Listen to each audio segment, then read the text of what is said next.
लेकिन अगर मौत की तारीख, मौत का दिन, मौत का वक्त बता दिया जाए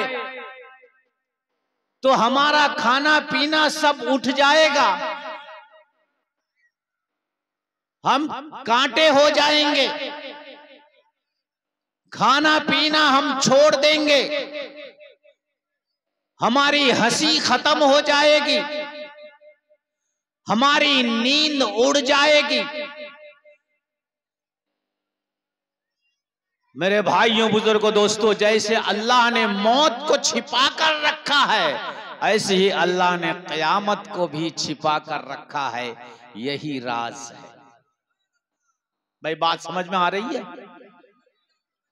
बात समझ में आ रही है आप लोगों को? तो हमारी मौत ये छोटी क़यामत है, इसको भी छिपाया गया है, और बड़ी क़यामत उसको भी छिपाई गई है। हमारी मौत हमारी छोटी क़यामत है, उसको भी छिपाई गई है, और बड़ी क़यामत उसको भी छिपाई गई है। मेरे भाइयों, बुजुर्गों, दोस्तों, वरना तो इंसान का जीना दुनिया में मुश्किल हो जाएगा, दो भर हो जाएगा। इंसान खाना पीना सब छोड़ देगा, बिस्तरों में जाना छोड़ देंगे, बीवियों को देखना बंद कर देंगे, तो फिर ये इंसानी नस्ल कहां से पैदा होगी? इंसान कहां से पैदा होंगे? डर के मारे सब सहम जाएंगे, घरों में बैठ जाएंगे, रोना धोना चालू हो जाएगा, खेलना कूदना सब बंद हो जाएगा, हमारी हंसी खत्म हो जाएगी, जिंदगी की चैन चली जाएगी। इसलिए अल्लाह ने छोटी क़यामत को भी छिपा दिया है और बड़ी क़यामत को भी छिपा दिया है। क्या जिया समझ में आ रहा है ना? हाँ, छोटी क़यामत को भी अल्लाह ने छिपा दिया है और बड़ी क़यामत को भी अल्लाह ने छिपा दिया है। लेकिन क़यामत जो होगी, अल्लाह के नबी सल्लल्लाहु अलैहि वसल्लम ने हदीस पाक में जा बजा मुख्तलिफ हदीसों के अंदर मुख्तलिफ जगहों में अल्लाह के नबी ने मुख्तलिफ निशानियां क़यामत की बताई हैं कि जब ये निशानियां जाहिर होने लगेगी, पाए जाने लगेगी, तो तुम समझना कि अब क़यामत करीब आ रही है। बात समझ में? जब ये निशानियां करीब, जब जाहिर होने लगेगी, पाई जाएगी, तो तुम समझना कि अब क़यामत करीब आ रही है। चुनाचे एक हदीस में अल्लाह के नबी सल्लल्लाहु अलैहि वसल्लम ने फरमाया, हजरत अली रज़ी अल्लाह ताला अन्हु जो नबी करीम सल्लल्लाहु अलैहि वसल्लम के दामाद हैं, हजरत फातिमा रज़ी अल्लाह ताला अन्हा के शौहर हैं, और 4 खलीफा में से चौथा खलीफा हैं, और सहाबाए किराम के अशराए मुबश्शरा में से एक सहाबी हैं। मेरे भाइयों, बुजुर्गों, दोस्तों, बड़े जलीलुल कदर, बड़े इल्म वाले सहाबी हैं, नबी के बहुत करीबी, नबी के बहुत चहीते, नबी का खून, नबी का दामाद है, अहले बैत हैं। हजरत अली रज़ी अल्लाह ताला अन्हु फरमाते हैं कि आप सल्लल्लाहु अलैहि वसल्लम ने फरमाया, इदा फ़अलत उम्मती खम्सा अशरत खसलतन हल्ला बिहल बलाउ, आप सल्लल्लाहु ने फरमाया, हजरत अली फरमाते हैं कि जब ये उम्मत मेरी, इसमें मुसलमान भी हैं, इसमें हिंदू भी हैं, इसमें सिख भी हैं, इसमें क्रिश्चियन भी हैं, इसमें यहूदी भी हैं, और दुनिया में जितनी कौमें हैं सारी कौम नबी की उम्मत हैं। मुसलमान नबी की उम्मते इजाबा हैं और बाकी सारे लोग नबी की उम्मते दावा हैं।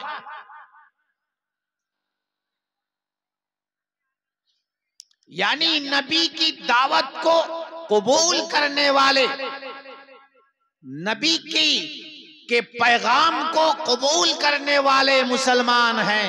बाकी जितनी और कौम है, बाकी और जितने और मज़ाहिब हैं, ये नबी की दावत को ठुकरा दी है, कबूल नहीं की है। इसलिए उनको उम्मत दावा कहा जाता है या उम्मत दावत कहा जाता है, और हमें उम्मत इजाबत कहा जाता है। भाई बात समझ में आ रही है? तो जमाना ऐसा आएगा, लोगों में 15 खसलतें पैदा हो जाएंगी, लोगों के अंदर 15 आदतें पैदा हो जाएंगी।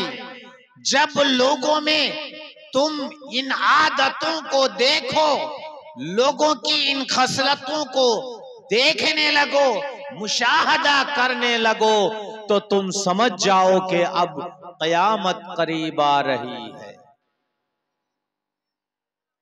वो 15 खसलत लोगों के अंदर पाई जाएगी, लोगों में जाहिर होने लगेगी। वो 15 आदत क्या है, वो 15 खसलत क्या है, वो 15 लोगों की क्या फितरत बनेगी कि लोगों के अंदर वो बातें पाई जाएंगी।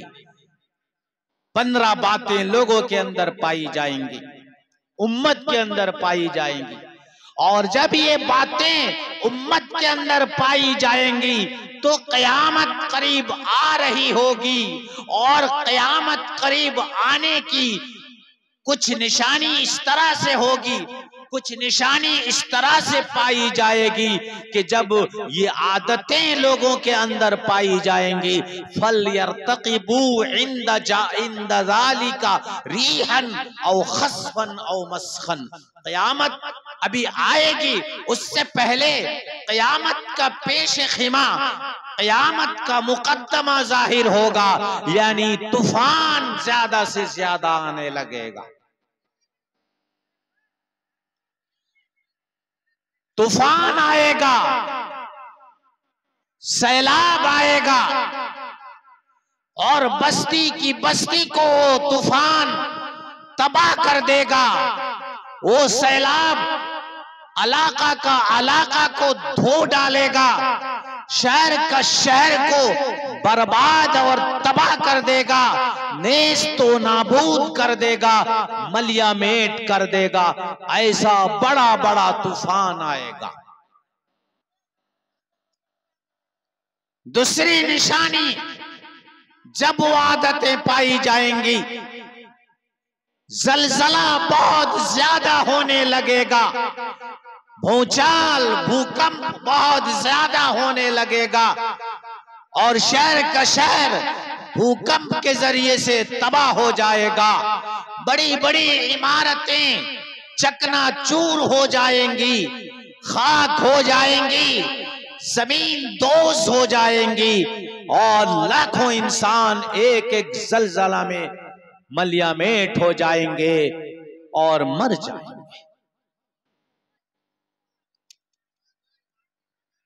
औ खस्फन औ मस्खन, और एक अजाब आएगा क़यामत से पहले।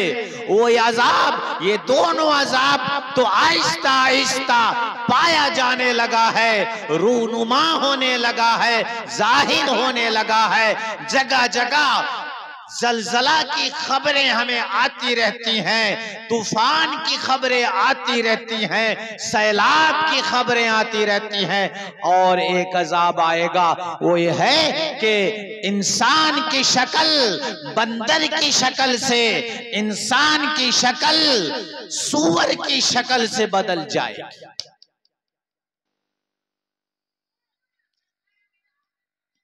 ये पहले जमाने में, पहले उम्मतों में ये अजाब आया है, लेकिन अभी ये अजाब शुरू नहीं हुआ है। इक्का दुक्का कहीं कुछ पाया गया हो, लेकिन उमूमी तौर से ये अजाब भी, ऐसी बीमारी आएगी और उस बीमारी के आने के बाद उस बीमारी की वजह से उस आदमी की शक्ल जो है बंदर की शक्ल से, सूअर की शक्ल से बदल जाए। अब वो 15 आदत क्या है जो लोगों में पाई जाएगी? मेरे भाइयों बुजुर्गों दोस्तों, 15 आदत ये है। इदा कानल, जितनी बयान हो जाए जितना ठीक है, हजरत के आने तक।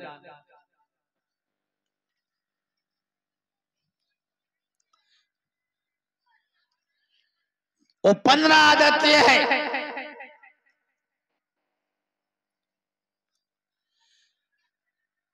कि इदा कानल मगनमुदूलन, जिहाद में दुश्मन को हराने के बाद जो माल हासिल होता है उसको माले गनीमत बोलते हैं। और उसका हुक्म यह है कि जिहाद में जो मुजाहिदीन जो फौज हिस्सा लिए हैं, उन फौजों में वो माल को बांटा जाता है, तकसीम किया जाता है। वो किसी का जाती माल नहीं होता है। लेकिन जब लोगों के अंदर लोगों की नीयत खराब हो जाएगी और वो मुजाहिद जिहाद करने वाला माले गनीमत को अपना जाती माल समझने लगेगा, तो समझो कि जब ये आदत लोगों में पैदा हो जाएगी और जब मुजाहिदों की नीयत खराब हो जाएगी और मुजाहिदीन माले गनीमत को अपना जाती माल समझने लगेंगे, ये पहली आदत और पहली खसलत होगी। इदा कानल मगनमुदूलन। और दूसरी खसलत वल अमानतु मगनमन। वो क्या है कि अमानत किसी ने अमानत जो हमें सौंपी है, हमारे पास रखी है, उस अमानत को जब लोग उसमें खयानत करने लगेंगे और उसको माले गनीमत समझेंगे और उस अमानत को खयानत करेंगे और अपना माल समझने लगेंगे और अमानत लोगों का वापस नहीं करेंगे। ये बात अच्छी तरह से हमें समझ में आ रही है कि हमारे पास मसलन किसी ने 2 लाख रुपया दिया कि हम दिसंबर के महीने में 2 लाख रुपया आपसे लेंगे और ये अमानत हमने इसको अपने इस्तेमाल में लगा दिया, उसको हमने खर्च कर डाला और दिसंबर के महीना आने पर जब वो हमसे अमानत तलब कर रहा है, मांग रहा है, तो हम मुकर गए जाते हैं, इनकार करने लगते हैं और कहते हैं कि क्या क्या अमानत, क्या चीज, तूने तो कोई चीज हमें दी नहीं। ये अमानत में खयानत करना आजकल ये बहुत ज्यादा हमारे लोगों में पाया जा रहा है। लोगों पर लोगों का भरोसा उठ गया है, इसलिए कि अमानत जब उनके पास रखी जाती है तो उस अमानत में वो खयानत कर बैठते हैं और अमानत का इनकार करते हैं, मुकर जाते हैं और मेरे भाइयों बुजुर्गों दोस्तों वो अमानत हजम कर बैठते हैं।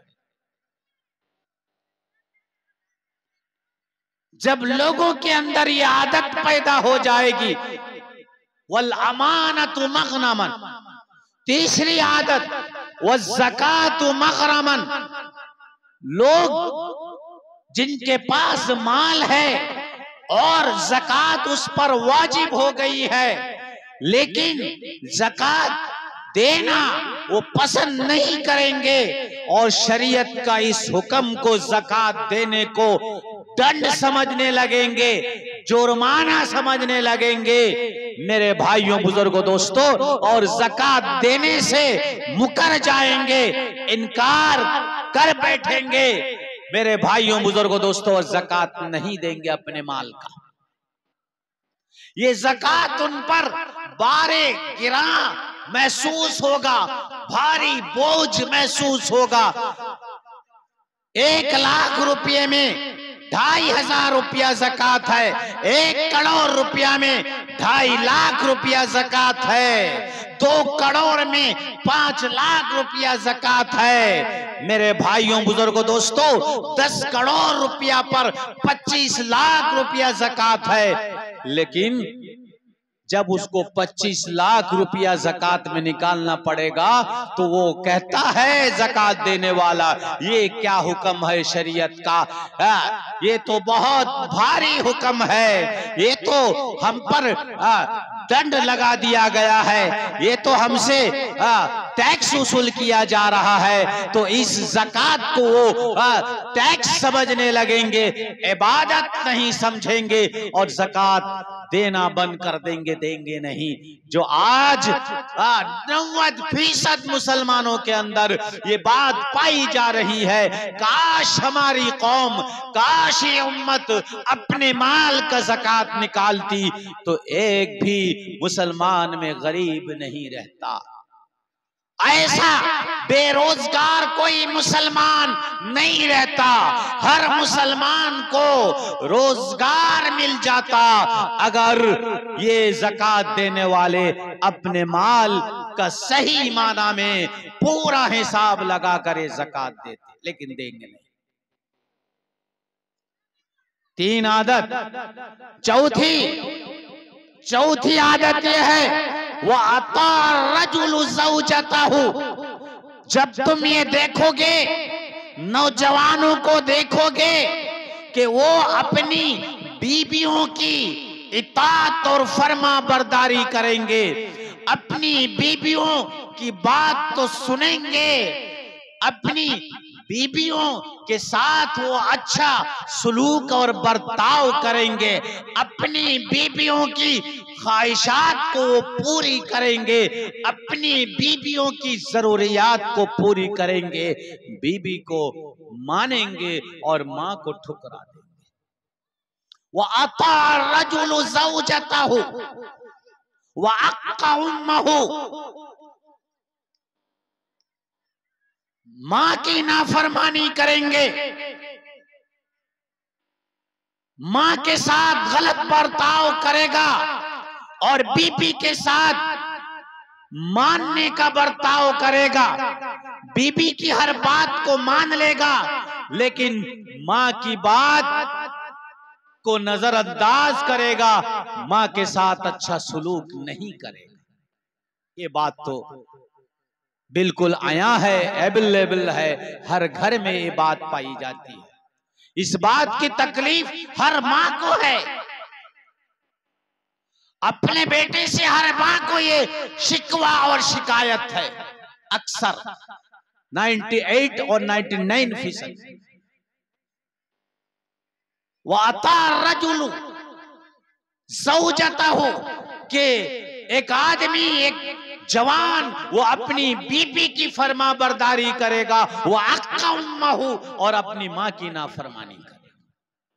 वबर्र सदीक़हु वजफ़ा अबाहु, अपने दोस्तों के साथ अच्छा बर्ताव करेगा, हुस्ने सुलूक करेगा, प्यार और मोहब्बत से पेश आएगा, दोस्तों पर खर्च करेगा माल, लेकिन अपने बाप के साथ गद्दारी करेगा, अपने बाप के साथ बेवफाई करेगा, अपने बाप पर खर्च नहीं करेगा, दोस्तों के पीछे हजारों रुपया खर्च कर देगा, होटलिंग करेगा, खिलाएगा पिलाएगा, ले जाकर होटल में हजारों रुपया बिल हो जाएगा, परवाह नहीं, खुशी खुशी वो पेमेंट कर देगा अपना बिल। लेकिन मेरे भाइयों बुजुर्गों दोस्तों, बाप बीमार है, सर्दी लगी हुई है, 2 ठो डाब खरीद कर लाएगा, इतना उससे नहीं होगा। अपने बाप के साथ वो बेवफाई करेगा और दोस्तों के साथ वफा करेगा और बाप के साथ जफा करेगा। बर्रा सदीक़हु वजफा अबाहु वशुरिबतिल खुमूर, शराब आम तौर पर पिया जाएगा, घर घर में शराब आम हो जाएगा। वलुबिसल हरीर, रेशम का पहनना, वो जो झिलमिल करता है, कपड़ा बहुत कीमती रेशमी कपड़ा होता है, ये रेशम का कपड़ा मुसलमानों पर मर्दों को पहनना हराम है, लेकिन ये अपने पैसों पर, अपनी दौलत पर नाश करते हुए, फख्र करते हुए, अपना तकब्बुराना चाल दिखाते हुए, घमंडी जाहिर करते हुए ये रेशमी कपड़े पहनेंगे। वलुबिसल हरीर, जल्दी जल्दी मैं बोल दे रहा हूं। आगे आप सल्लल्लाहु फरमाते हैं,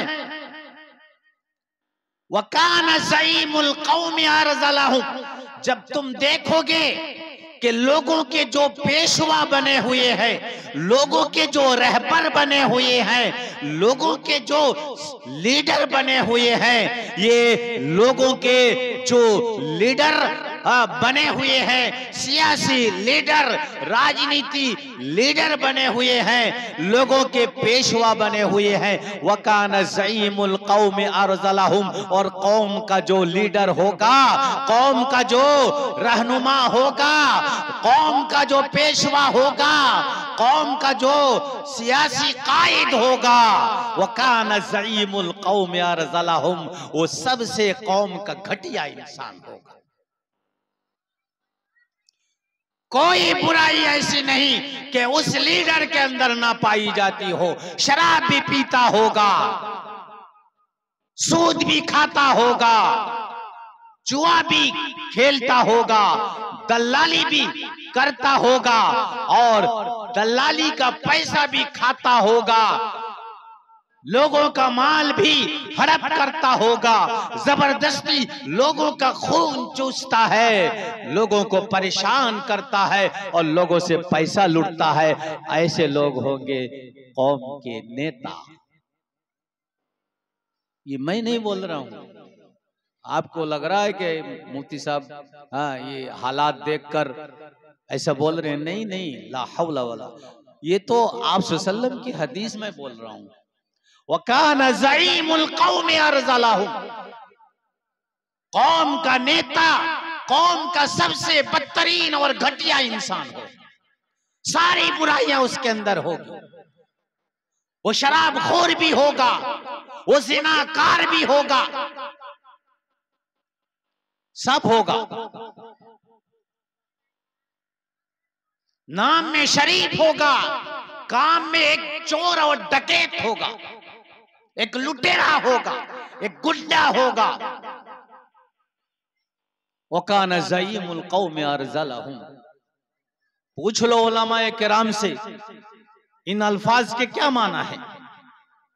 व उक्रिम अर्रजुलु मखाफत शर्रिही, जब तुम ये देखोगे कि कौम के अंदर क्या हो रहा है, उन लोगों को सैल्यूट मारा जाता है, उन लोगों की आओ आओ भगत की जाती है, उन लोगों की इज्जत की जाती है, उन लोगों को की जी हुजूरी की जाती है, उन लोगों को मस्का मारा जाता है जिन लोगों से डर रहता है कि अगर इनको मस्का नहीं मारेंगे, अगर इनकी जी हुजूरी नहीं करेंगे, इनकी अगर मुंह पर तारीफ नहीं करेंगे, ये कल को हमारा नुकसान करेगा। इतना जालिम इंसान है, इतना मुतकब्बिर इंसान है, इतना मगरूर इंसान है, उसको अपनी ताकत पर घमंड है, उसको अपनी दौलत पर घमंड है, उसको अपनी कुर्सी पर घमंड है।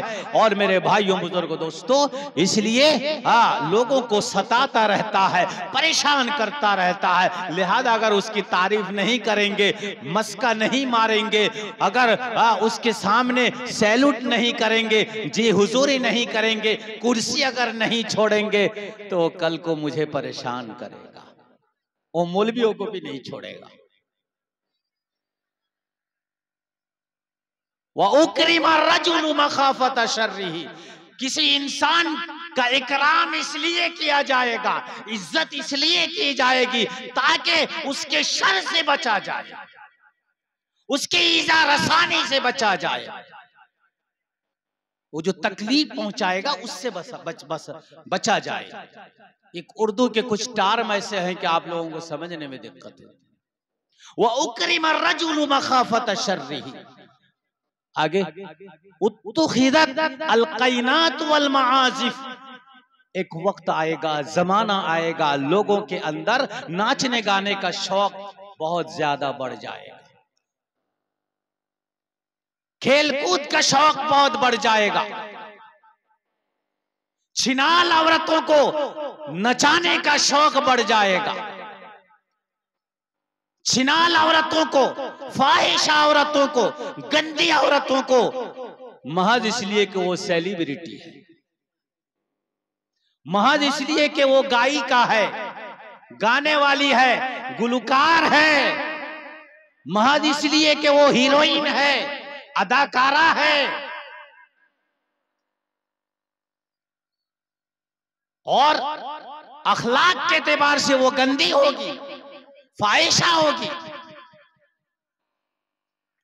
लेकिन ऐसी औरतों का इकराम किया जाएगा, लाखों रुपया खर्च करके ऐसी औरतों को स्टेज में लाया जाएगा, इज्जत की जाएगी।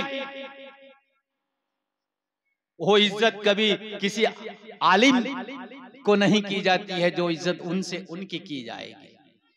एयर कंडीशन मकान होना चाहिए, संगे मरमर वाला रूम होना चाहिए, और बेहतरीन टॉयलेट और बाथरूम होना चाहिए, चारों तरफ परफ्यूम लगाया हुआ हो, जर्रा बराबर भी, एक तिल बराबर भी कोई कहीं गंदगी ना हो, पूरा एहतमाम किया जाता है। तो नाचने गाने वाली की इज्जत की जाएगी। ये हो रहा है कि नहीं? उत्तुखिदत अलकैनात वल माजिफ वलाना आखिर हादिल उम्मती अव्वलहा, और बाद में आने वाले पहले वालों को गालियां देंगे। पोता दादा को गाली दे रहा है, बेटा बाप को गाली दे रहा है, पीछे आने वाले पहले आने वाले लोगों की बुराई कर रहा है, उन पर तानो तशरी करता है, हत्ता के सहाबाए किराम जैसी मुकद्दस जमात को भी छोड़ा नहीं जाता, उन पर भी कीचड़ उछाला जाता है, उनको भी बुरा भला कहा जाता है। जब ये दौर आ जाएगा, ये वक्त आ जाएगा, ये सारी बातें मेरी उम्मत में पाई जाएगी, तो आप सल्लल्लाहु अलैहि वसल्लम ने फरमाया, फिर अल्लाह की रहमत का इंतजार मत करो, हिदायत का इंतजार मत करो, फिर बचाव का इंतजार मत करो, फिर तुम इंतजार करो मौत का, फिर तुम इंतजार करो अपनी हलाकत का, फिर तुम इंतजार करो अपनी बर्बादी का, और वो हलाकत और बर्बादी क्या है, फिर तुम इंतजार करो, फल यर्तक़िबू इंदा ज़ालिका, जब ये सब कुछ पाया जाए तो तुम इंतजार करो, रीहन औ खस्फन औ मस्खा, तूफान का इंतजार करो, सख्त से सख्त तरीन तूफान का इंतजार करो, जलजला का, सख्त तरीन जलजला का इंतजार करो, और सुरतों के मस्ख का इंतजार करो, अपनी मौत और अपनी हलाकत का इंतजार करो, फिर हिदायत का, भलाई का, खैर का इंतजार मत करो। बस अल्लाह हमें बातों को समझने की तौफीक नसीब फरमाए। शायद 10 मिनट ज़्यादा हो गया है, मैं माजरत के साथ माफ़ी मांगता हूँ। अल्लाह सुब्हानहू व तआला हम सबको कहने सुनने से अमल की तौफीक नसीब फरमाए। सारी बुराइयों से अल्लाह हमारी माँओं और बहनों को भी बचाए, पर्दे के साथ रहे।